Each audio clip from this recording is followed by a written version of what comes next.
இதா ஒரு கட்டு முருங்கைக்கீரை நல்லா கழுவி காய வைக்கணும். காய வச்சோன்னே ஒரு கைப்பிடி கருவேப்பிலை, முருங்கைக்கீரை நல்லா வறுக்கணும்.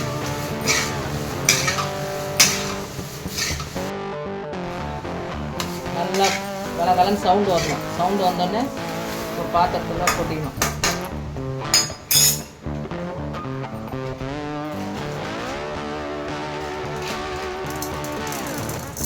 உளுத்தம்பருப்பு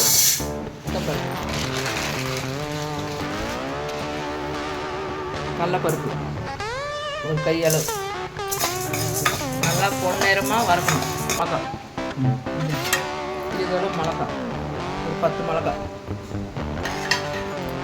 போடும். மிளகாய் சிறிதளவாக வறுக்கணும். இதோட சீரகம்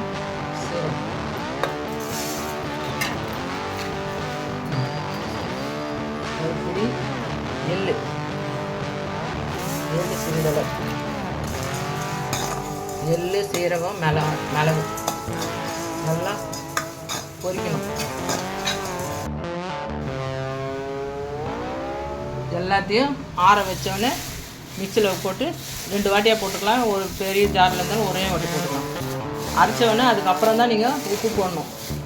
அரைச்சி முடித்தோடனே கொஞ்சம் பெருங்காயத்தூள், பூண்டு தட்டி போட்டுக்கலாம். இதெல்லாம் உப்பு போட்டுக்கணும். சரி,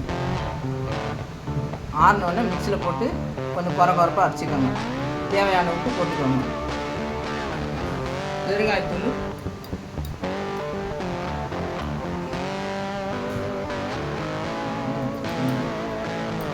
சிறிதளவு பெருங்காயத்தூள்,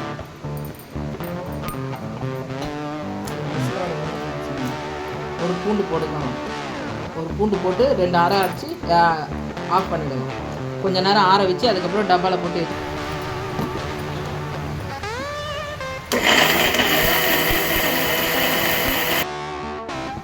முருங்கைக்கீரை பொடி ரெடி.